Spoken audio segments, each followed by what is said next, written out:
Hi everybody, I'm Judy Kennedy, the Mayor of Lynn, and I would like to welcome all of you to this edition of the Lynn Lowdown.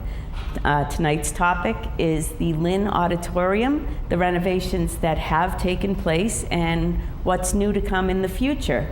And with me today is my guest, James Marsh, our Director of Community Development, but more importantly for today, also the auditorium's manager. So Jamie, welcome very much to the set of the Lynn Lowdown. How are you today? Good, thanks for having me. It's a pleasure to be here. I thought it might be a good idea to start with a recent history of the auditorium and how it has become what it is today. So, in about 2005, 2006, we, from community development's perspective, we started going around the city and looking at the underutilized city jewels and city amenities and facilities.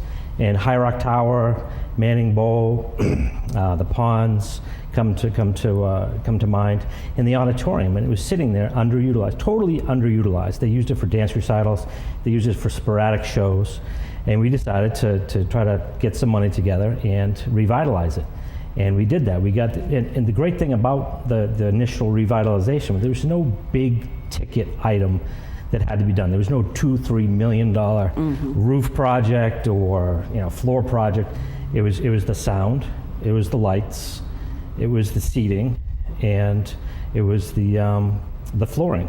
And we got that done, low cost. And we started to put it back to use. We put it back to use with, community movies. We scored with the Boston Pops. We scored with Peter, Paul, and Mary, and the Vienna Boys Choir. And we thought we were so cool that we had done 3 shows like that in 1 year, and community movies and stuff. And fortunately, you were elected mayor, and you have a bit of a background in music, and you saw, and one of the first things that you said to me as community development director is, we need a destination. I never forgot that destination. And through your office and my office, we professionalized the auditorium with a gentleman by the name of Henry Ryan.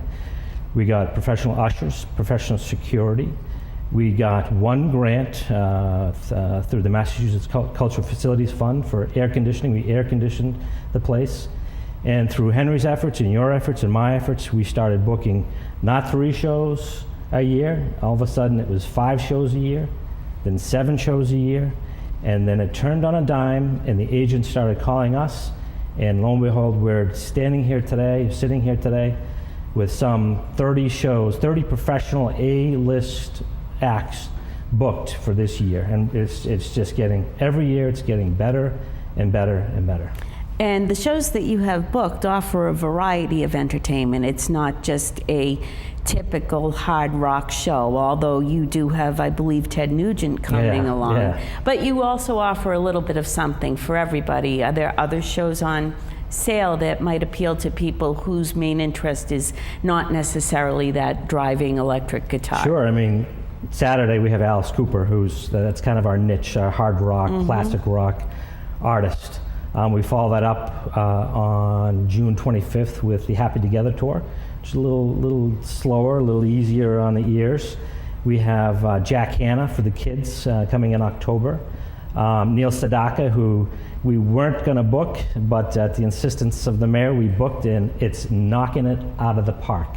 We're going to sell this show out. And a little Motown? And a little Motown, yeah. Smokey Robinson? Smokey Robinson is on sale next Tuesday. Smokey and Gladys Knight's coming.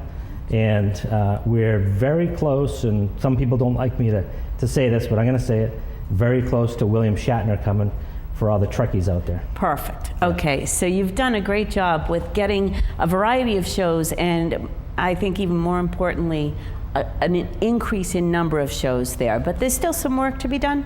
Yeah, so we did that renovation, that initial renovation, which consisted of the rigging, making it safe, the seats, the sound, the lights.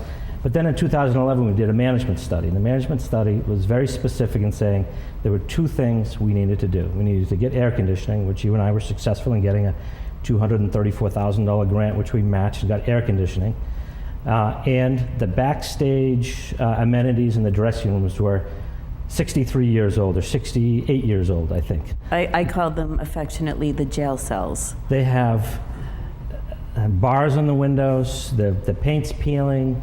They haven't been touched since this building was built in 1948. And you and I have decided that we want to have a little bit of a personal interest in what these renovated dressing rooms look like. So, Jamie, I know you are kind of a red leather and dark paneled wood kind of guy, and I want to make it a little more homey. So we went over to Zimmons and we got some ideas. I mean, everybody knows what red leather looks like, but we really want the people who come here to be comfortable. It enhances the reputation, and as you've told me and let me know, the more comfortable the artists feel in the auditorium, the more likely they are to recommend to fellow artists to come and visit with us. Yeah, it's about the experience, absolutely. The experience for the patrons, that we give them affordable tickets and comfortable seating and good sound, and the experience for the artist as well, that they come in, and you've seen the riders, they're thick, and their requests from ginger tea to no Aquafina to green M&Ms and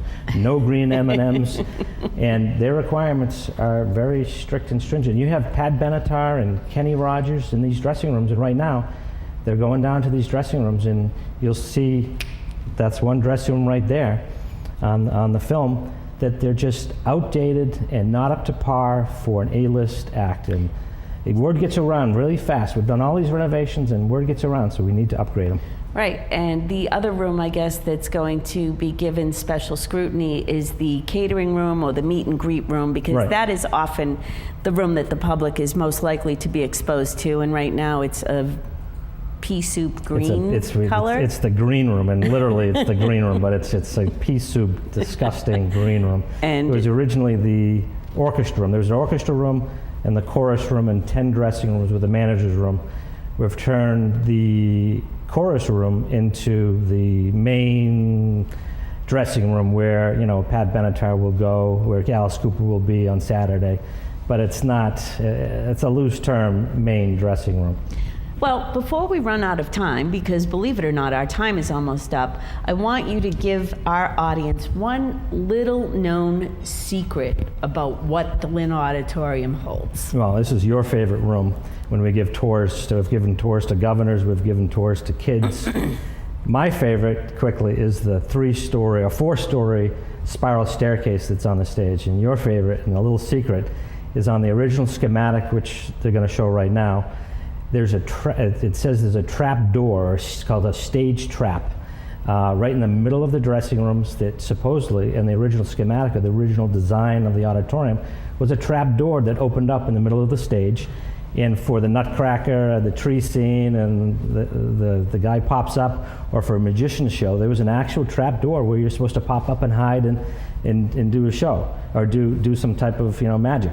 And that would allow people on the stage to disappear as well, which unfortunately we have to do because we've come to the end of this segment of the Lynn Lowdown. But I really want to thank you, Jamie, for coming in and sharing some of your insights about the Lynn Auditorium. And I want to thank you, Mayor, for everything you have done, your support of the auditorium. It wouldn't be anywhere as nice as it is without your support in the corner office. Well, so thanks. Thank you. And for anybody watching, the website has been shown. It's lynnauditorium.com. If they want to call for tickets, 599-SHOW. And this has been a great segment. Thank you so much. Thanks for having me.